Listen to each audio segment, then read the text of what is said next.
All right. Hope everybody enjoyed their uh, extra day yesterday. I got a notice, I had forgotten about it, but Dr. Cornell West has been invited to come and speak on campus on Thursday, and that is very exciting. Let's see if I can find the details. It is going to be at the let's see, Center for Social Impact on campus. I'm sorry, no, the Grand Ballroom is going to be where it's at on campus at 11 a.m. I'm not going to be able to make it because I just can't be up there. But Dr. Cornell West is really exceptional if you ever get a chance to listen to him. And if you are on campus, that'd be once in a lifetime opportunity, I think.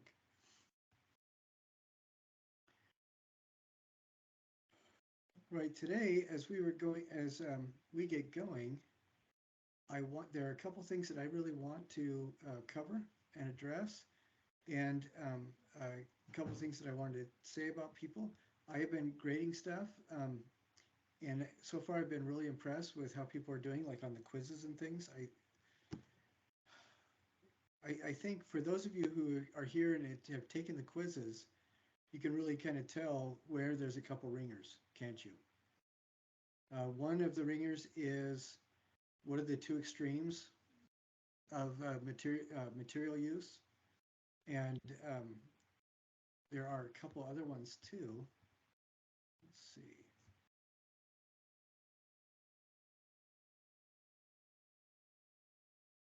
I think most everybody got almost everything,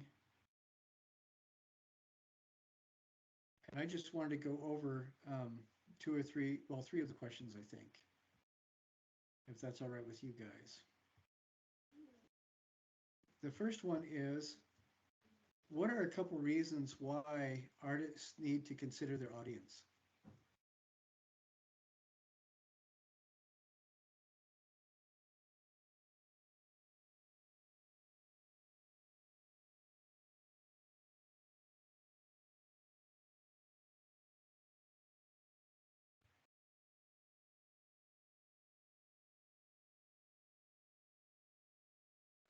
And if your speaker isn't working, please type it in. But I'd like to hear from just a couple people. What are a couple reasons why you need to consider your audience?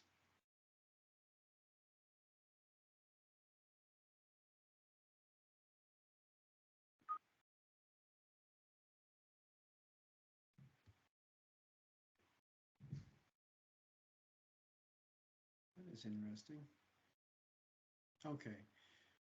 Diana says one main reason for the artist needing to consider their audience would be due to what materials they are able to use based off the resources or money available to the client base. I think that is a very practical um, reason for sure, especially if you are a professional. You need to be aware of what your potential buying audience can pay for, really. I think another one is, if you're doing an art show and it's going to be for a conservative church group, you are going to have a different body of work potentially than if it is, then the art show is for fellow students. And I think those kinds of things are really good to keep in mind. Anybody else?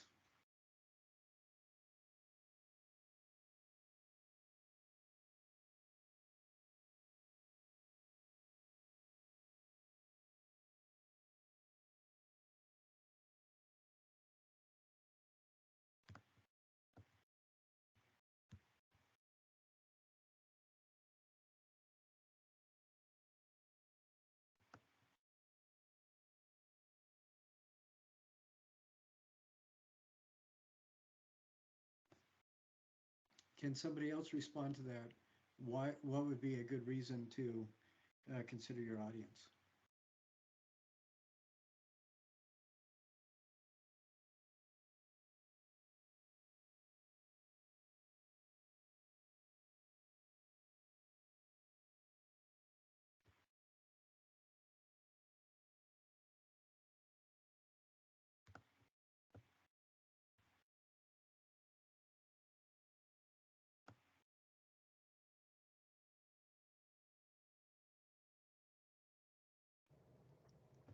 It could be to consider how much your art is valued when you're like how much it would be for.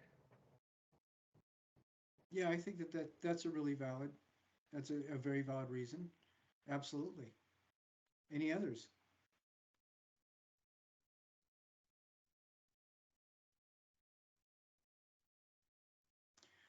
Right, I think that's those are really good reasons to consider your audience because especially if you are trying to make a living doing your artwork, you need to know what your audience is going to be attracted to. You need to know what could potentially offend them. You need to know what kinds of things they'll be interested in. If, for example, you are trying to make money at a student art show, you're probably going to be um, you're probably going to be providing different objects than you would if it was for an art show of in a new real estate development where everybody has a lot of money, which is a dream for everybody.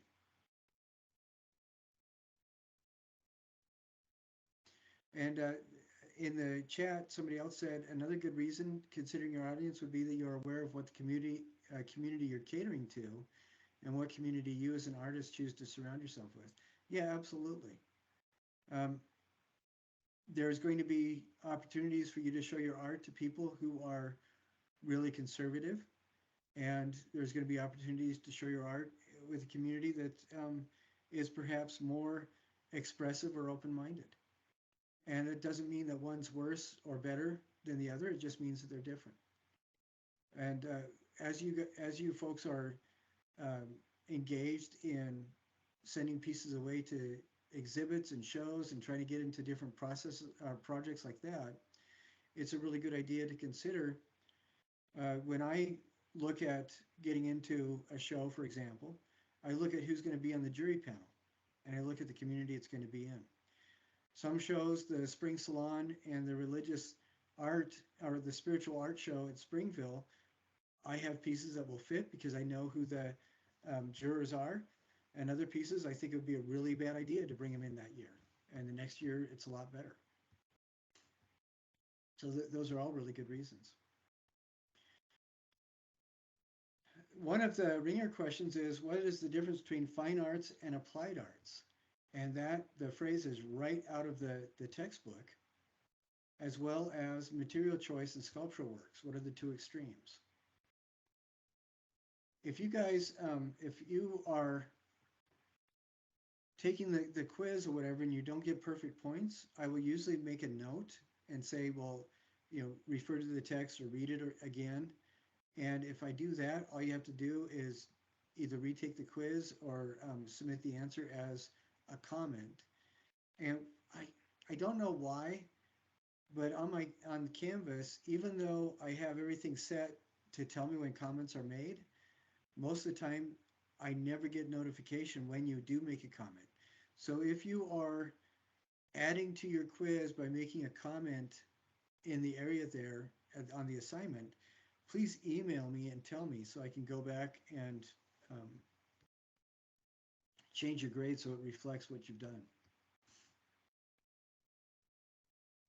Do we want to talk about the extremes of material choice, or are all of you guys pretty good on that too?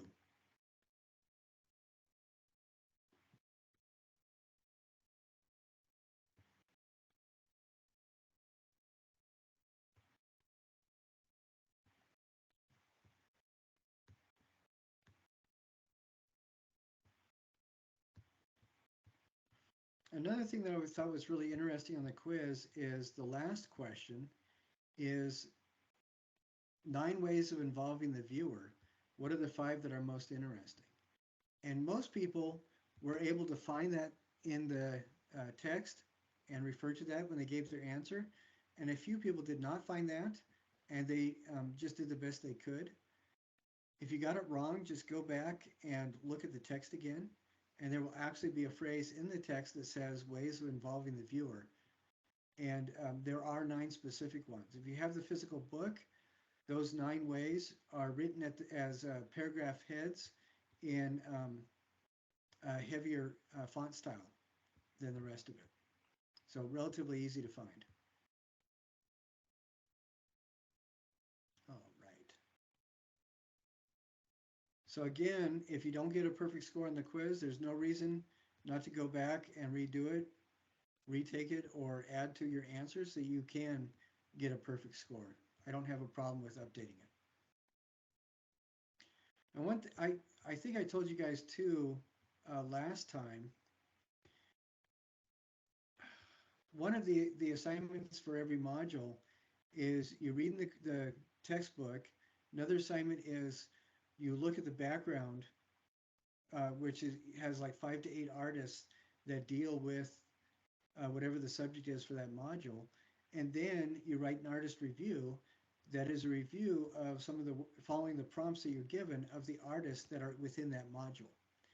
And what I've been noticing is that everybody has gone to the correct list of artists. I have had times before where the rules have never changed, but I've had times before where people will draw artists, either they'll do their own research on the internet or they will draw them from the textbook. And there are artists in the textbook that are also in the background for each module, but the important thing is you draw from the 5 to 8 artists that I've listed there. And just make sure you draw from that list. That way it's a lot less confusing. I've also had people say, hey, I tried turning in the assignment, but it won't allow me to. You'll notice that most of the modules have a complete all items tag on it, which means you have to go through everything sequentially, and then you can go back and turn things in.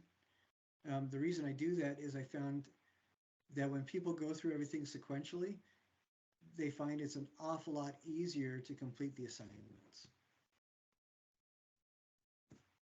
So I thought that's always a good point to bring out. Now, for the rest of today, what I wanted to do is talk about Module 7.A, as well as just kind of review the 4 tools of artistic critique. Who knows what the first tool of artistic critique is?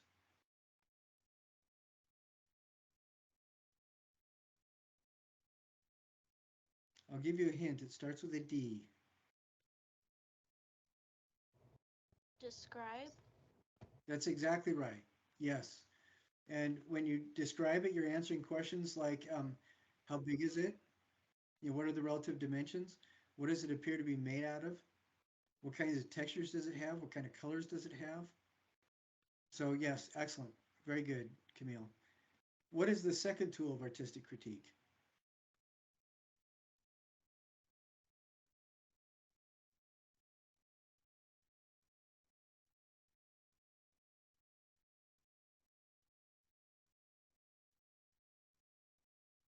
Analyze. Yes, excellent. Very good. And what kinds of questions are you looking at when you are analyzing the object?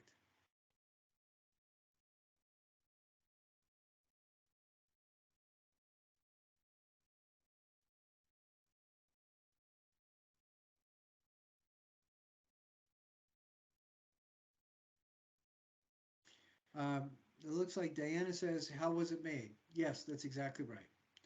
You're trying to imagine how they put it together. What kind of practical choices did they make as they were assembling it? What's the third tool of artistic critique?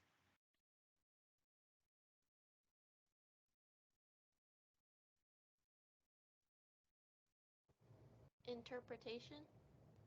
That's right, exactly. And this is when you're starting to imagine, you're almost having an imaginary conversation with the creator, trying to guess why they made the decisions that they did in putting it together. So yes, excellent. This is where you might extrapolate some from what you know about the person's culture.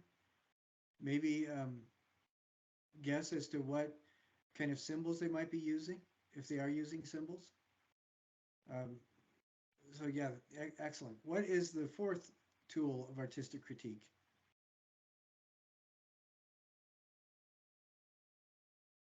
And Diana says evaluation. Yes, that's exactly right. This is where you determine whether or not it's successful and perhaps even guess at what kind of value it might have. And you'll notice that with each of the 4 steps, you start at a point where you're just talking about physical characteristics, and by the time you get to the 4th step, you're adding more and more of your own imagination to it until the 4th step is entirely your judgment. And this is effective not just for art, but it's effective for a lot of other things we can engage in as well.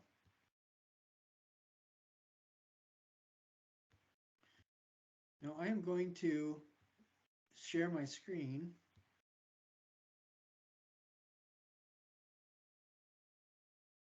Let's see if it works. Oh yeah, okay, good.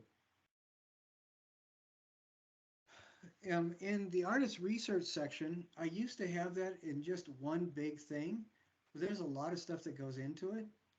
And that's why I've split it up into 4 different sections. So it's module 7.A to 7.D. And as we look at this, what is important is that everybody needs to realize they're going to do one or the other, either artist research or service learning. And there are some elements of this that everybody needs to do. And then there are some elements of this where if you're doing artist research, you only do that. And if you're doing service learning, you only do that. So as you can see on this module, everybody's responsible for reading and looking at everything up until artist research or service learning.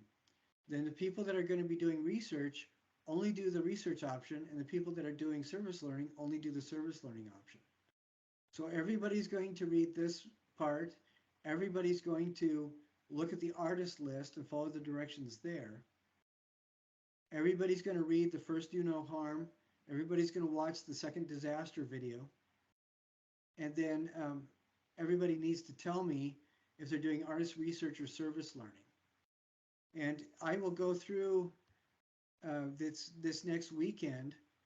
I will go through, and for the rest of the options, the people that are doing service learning should not have access to the artist research options, and the people doing the artist research should not have access to the service learning options. That way you only are required, or rather Canvas will only show you the things that you need to do to get credit for what you've decided to do. With the service learning, what you're going to be doing is reaching out, talking to people in the community, finding out what they can do, what they might want you to do, and then designing and putting together a service project. And if you are taking the artist research option, you're going to be doing research, put together an annotated bibliography, as well as a PowerPoint, and then an opinion essay. And both of those represent a significant investment of time, and that's another reason why I space it out. So, when we're done with the call before the weekend, I'm going to do the next section, put the next section up so you'll see what's coming next. And I'll do that. I'll release everything so you can see it spaced out across the span of the term, as opposed to making you do everything at the very end. Because I know that a lot of you are taking classes where the majority of the workload is going to be at the very end, and I'm trying really hard to make sure that that doesn't happen for this class, so that it's a little, hopefully, ideally, a little bit less stressful for you guys.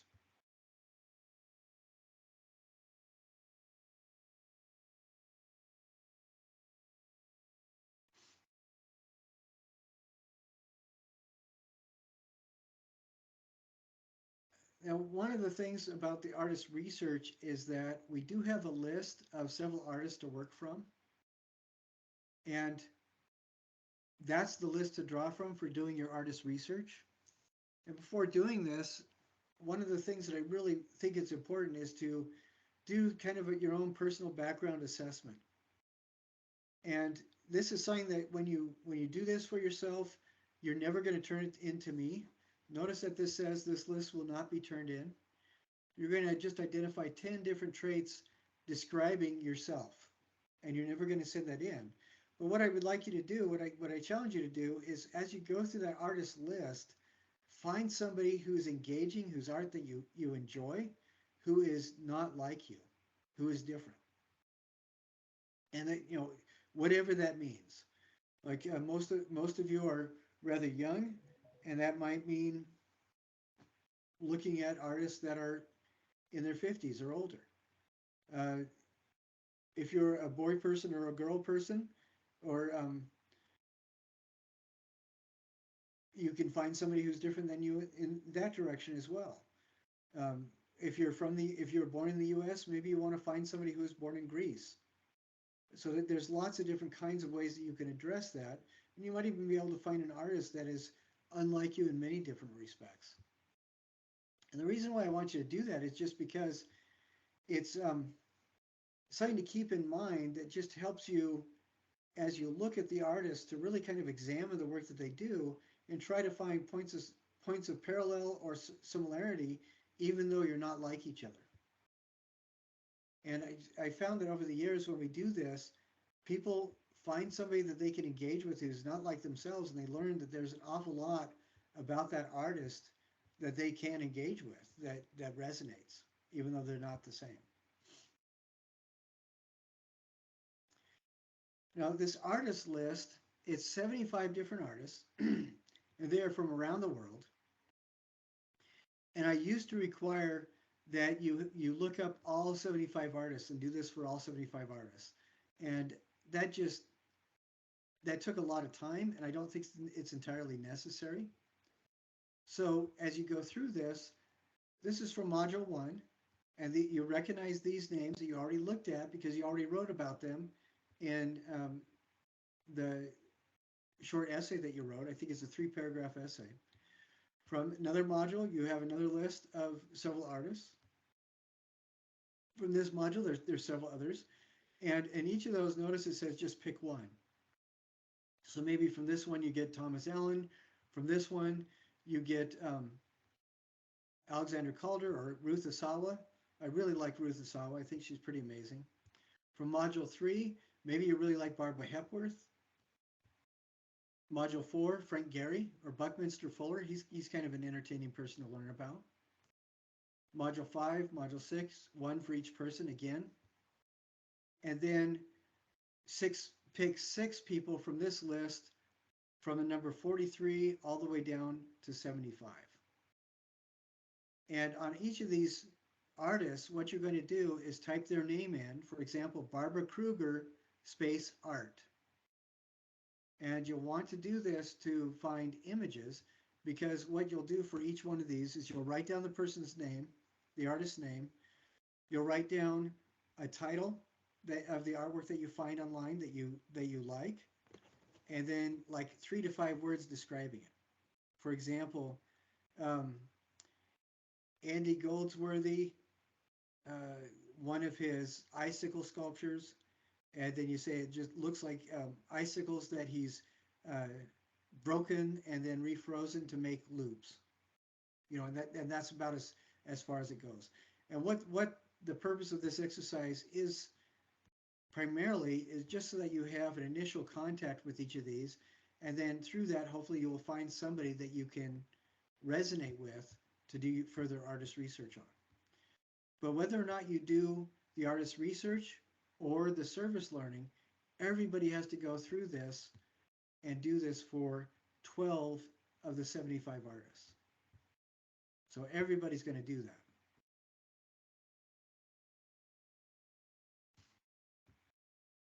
And this first do no harm, I think it's important for everybody to look at this, even though the ones who will primarily use this are going to be service learning, because at points during your career, you are going to be in a position where you can actually help somebody out. And when you are, it's going to be important that you find out a way to actually help them. I don't know which example I shared in the module, but I remember universities around the country send people out to do service projects in different parts of the country and overseas.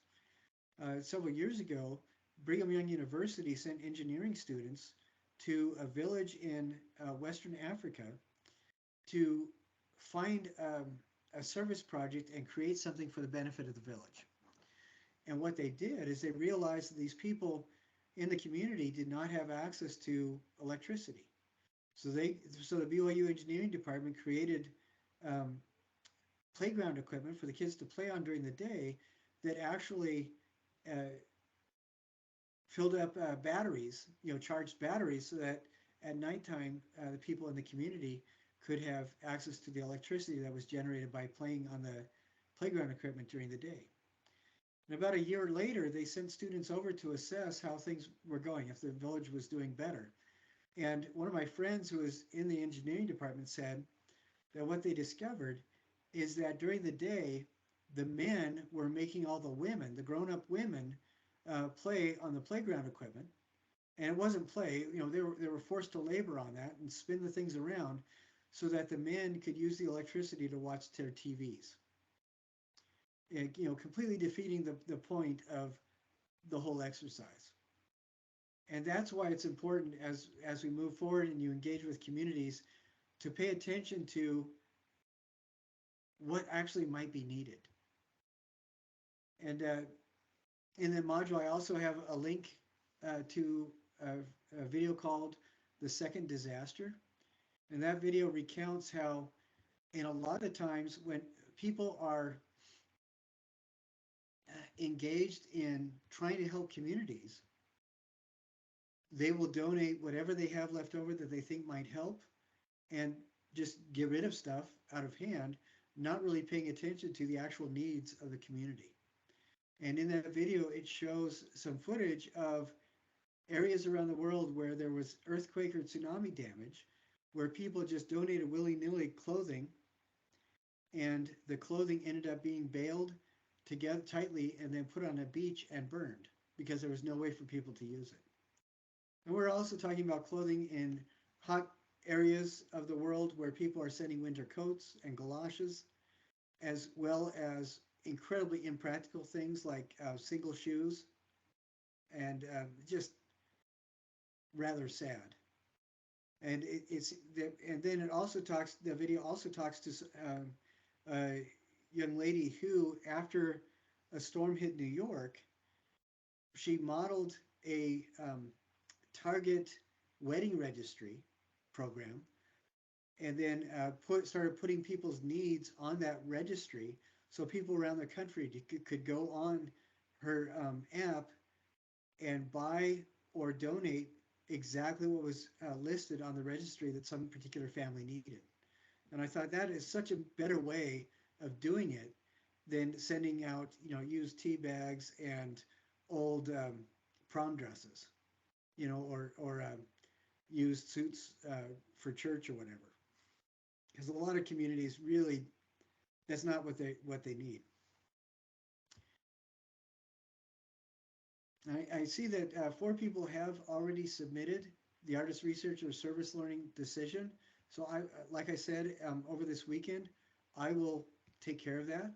And before I take care of that, if you are doing the artist research option, let me show you this. I'm going to share my screen again.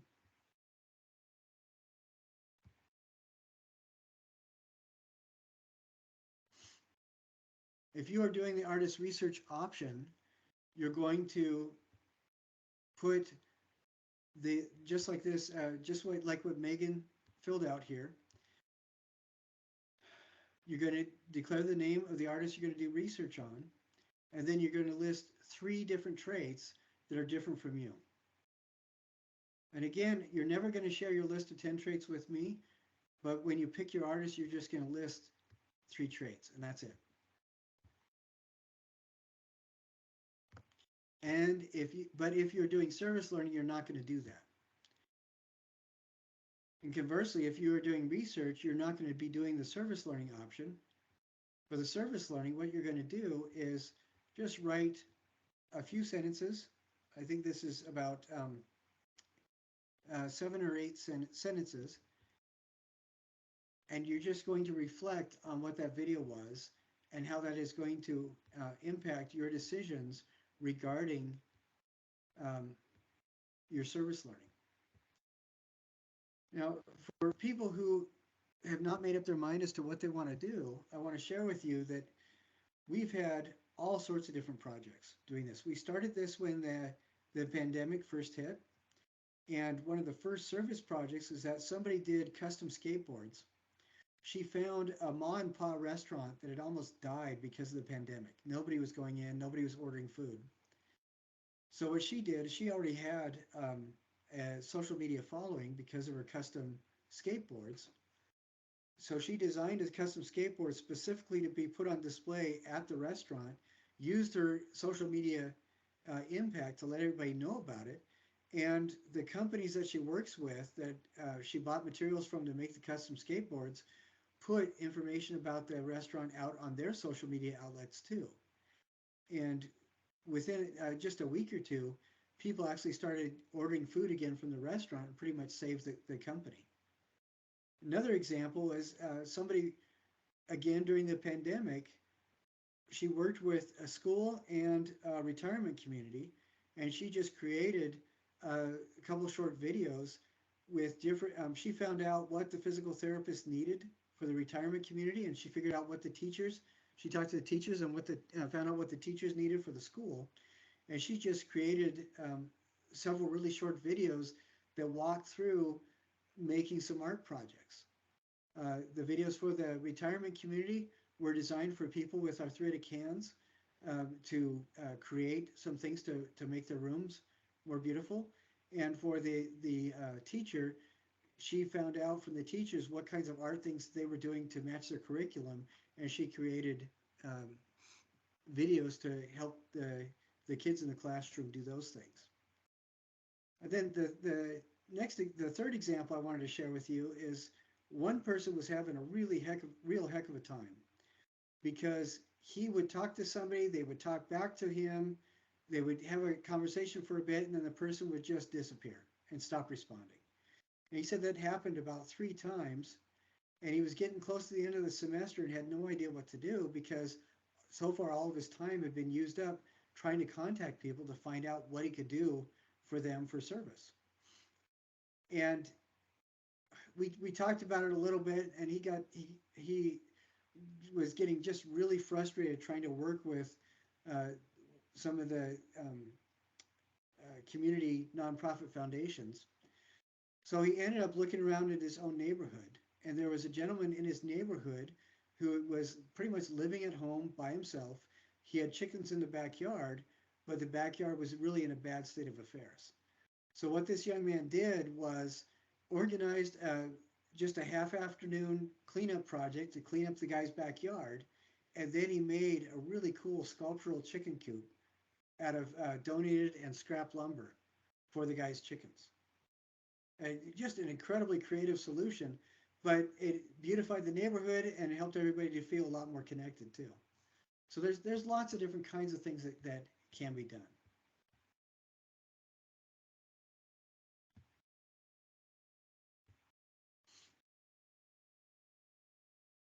And then, of course, for the work log, everybody needs to fill out the work log because both of you are doing work. But does that kind of make sense where if you're doing research learning, you do the research, and if you're doing a research project, you're doing research on an artist, and if you're doing service learning, you do the service, but you don't have to do the other. You know, whichever one you choose, you don't have to do the other. Does that make sense to everybody?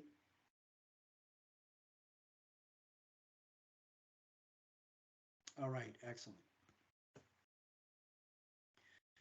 Now I do, one thing that I noticed is that somebody's already finished some of the photos of their house, and I wanted to share that with you because I think it turned the first one turned out really well. Let's see if I can pull this up.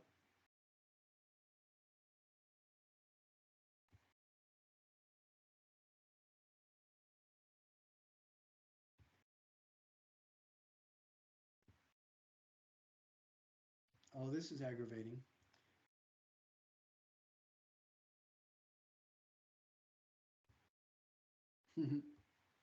Okay.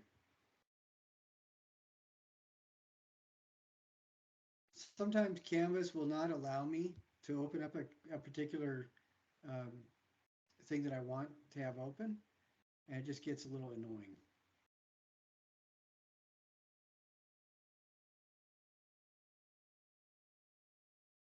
All right, I'm going to share this now.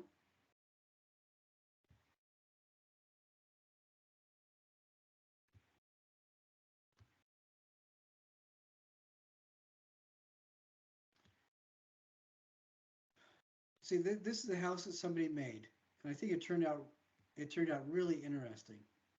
It's kind of fun to see that. And notice that there's 5 images that they did, where each one they showed a little bit differently. It looks like this house, to get this texture, they peeled off the outside layer of cardboard and got that corrugation. That turned out really neat. They used, looks like this is from the glue gun, and they were applying texture with that a bit. Looks like they've also painted this a little bit. I don't know what kind of paint was used. It looks like there's some Japanese style paper that they used on it as well. But one thing I like about this is that there's lots of texture to it, and it makes it so that it looks very interesting to photograph.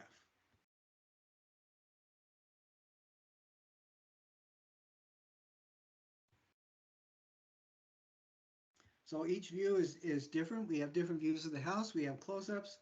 We have full views, and it's so I think it does a good job of um, following the parameters of the assignment because the house is strong enough to endure the rigors of photography and moving it around. And I think that this ended up looking pretty good. What do you guys think?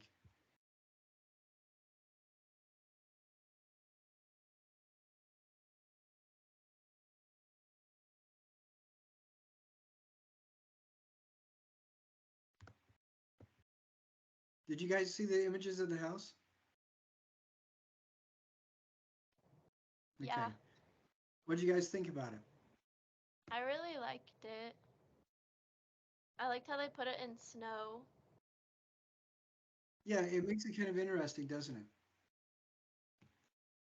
Yeah, it looks detailed. Paula says it looks detailed. Yes, it does. And I think it looks like it was fun to make too. And this is one of those things where I want it to be interesting for you guys. I think I want it to be fun for you guys to make. I don't want it to be something where you just do it really quick because you have to. Because part of the grade is on how interesting the house is to look at. Otherwise, everybody would just be making a big box, which is just incredibly boring.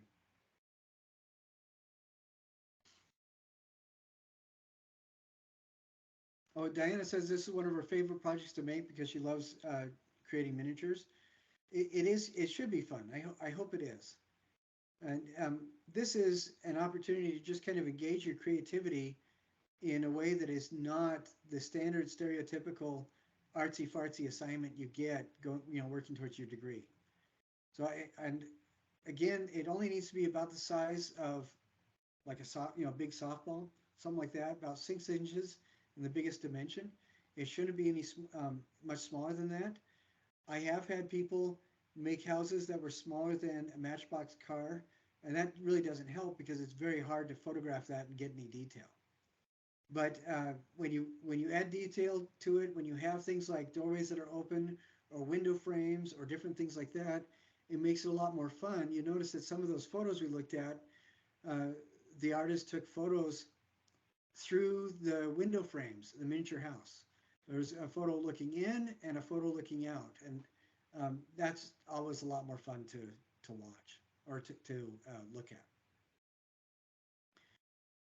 How far along are people on their houses? Are you guys getting those done?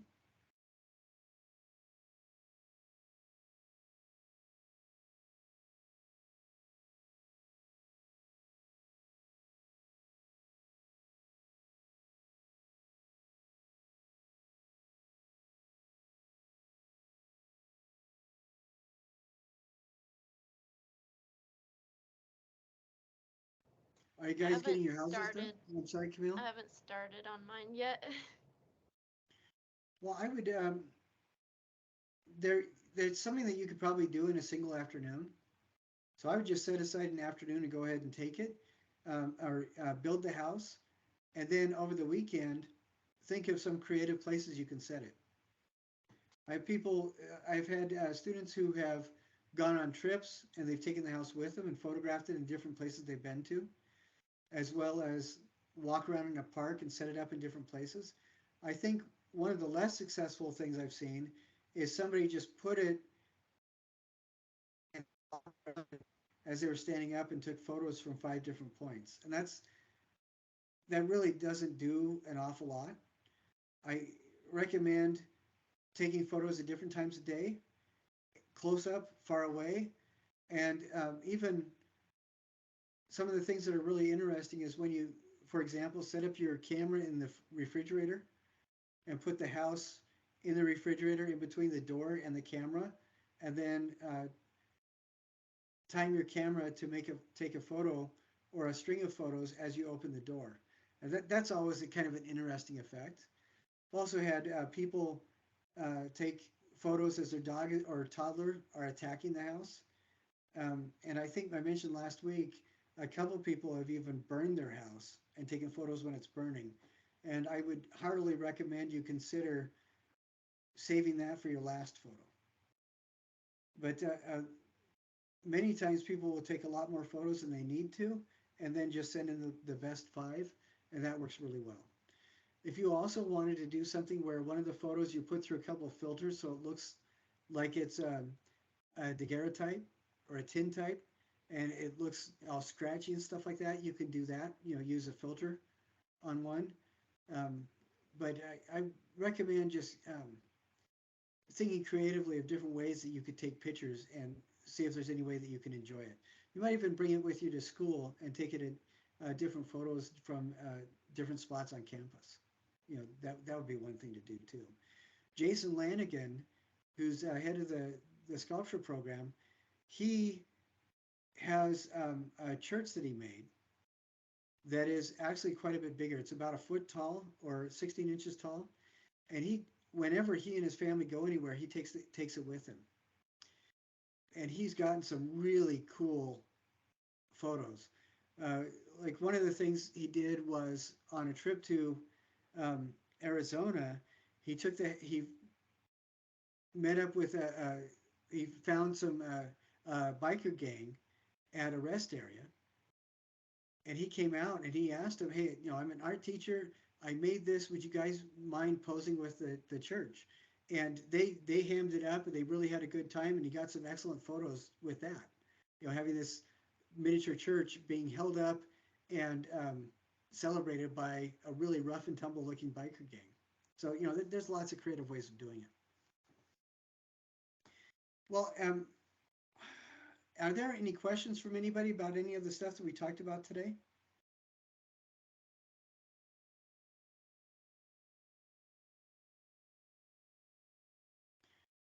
Well, if that's the case, I have covered everything that I needed to, and I will go through and by the weekend, I'll get everything graded again, so everything's caught up to date. And if you guys have any questions or whatever, email me, and we will talk about it next week. But I'm really happy with what you folks are doing and what you're turning in. It's looking really good.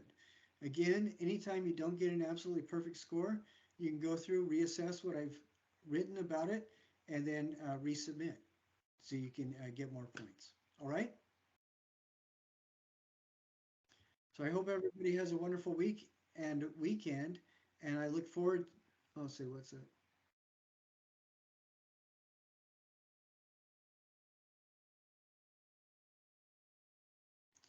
Okay, the diversity collaborators. That's really good. Thank you for bringing that up. Let's see. I am going to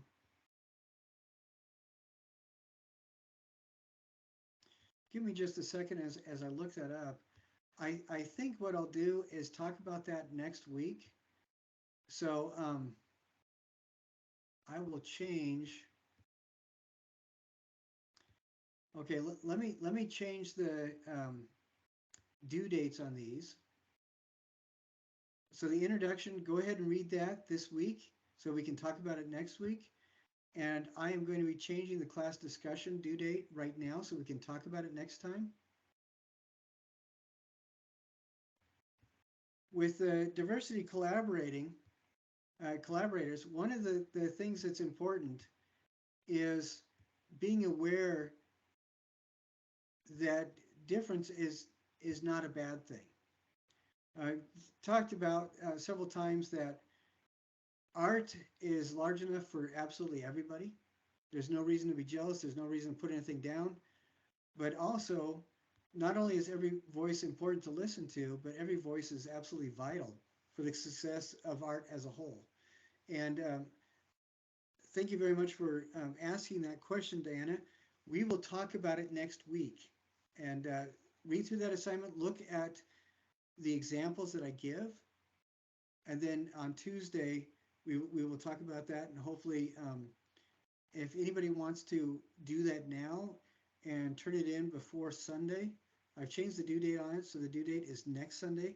If you get it done before this midnight this Sunday, I'll give you extra credit points, and it will give us something to talk about as well on Tuesday.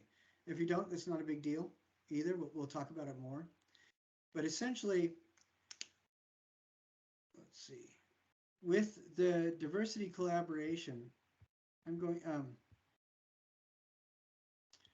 to pull that up really quick and share my screen with you.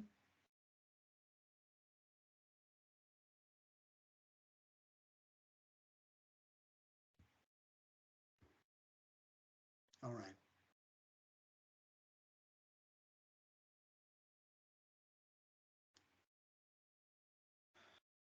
What we'll need to do is find examples of how art is used to divide as well as unite along the issues of race.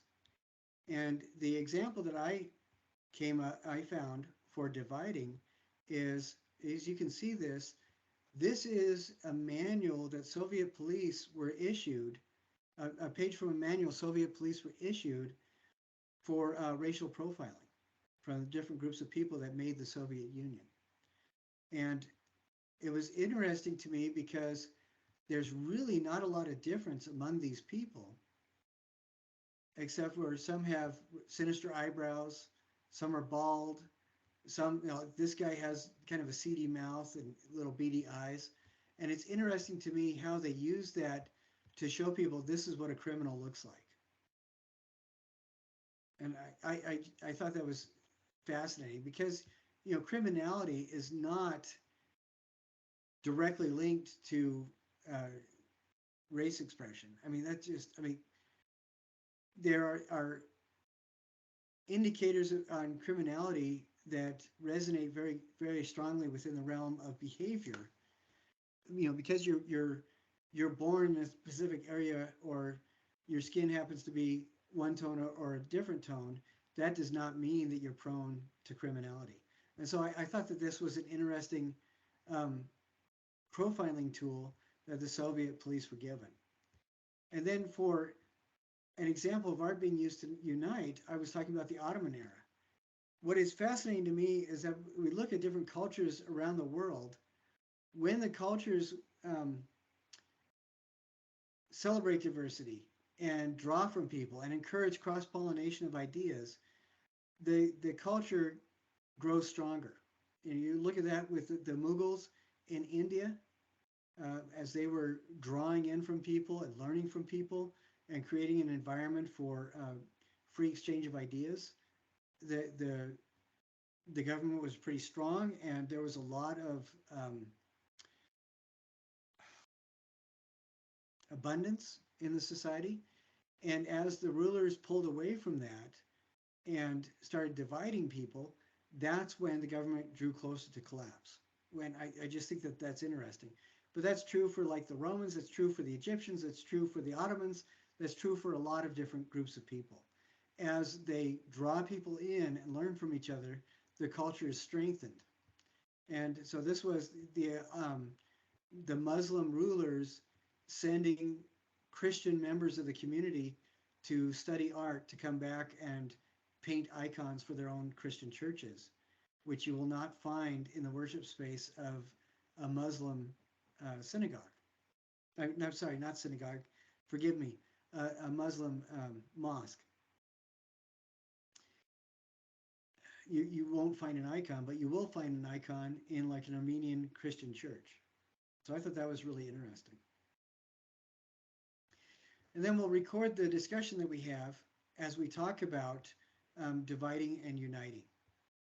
And then at the very end, after our discussion, one of the things you'll do is just write um, 3 short paragraphs about what you learned in the discussion and how it affects your um, perspective on the whole issue. So, so read through that area, and we will talk about it more on Tuesday. And even if you don't turn in anything that gives examples of racial unification and racial division, we'll talk about it, and hopefully you can come up with some ideas then as well, and then use that to inform what you include for the discussion. Does that make sense to everybody? Is that good, Diana? All right. Okay, excellent. All right. Well, if that's good, and I believe I've answered everybody's questions who had questions. I will look forward to seeing everybody on Tuesday, and I hope everybody stays well, stays safe. It is astonishing to me, as soon as it snows and the roads get a little slippery, you would think that people would slow down and be more careful, but you guys have got to be defensive drivers completely, because everybody around you starts speeding up and doing really dumb things. So be careful when you go outside when there's snow on the ground, please. You've probably noticed that as well, that the people that haven't driven for 15 years decide to come out and test out their old tires on the snow. And that's just miserable. Right, folks. Well, if there's no more questions, I look forward to seeing you next week, and I hope you have an absolutely wonderful weekend. Thank you, Thank you you. too. All right, we'll see you later.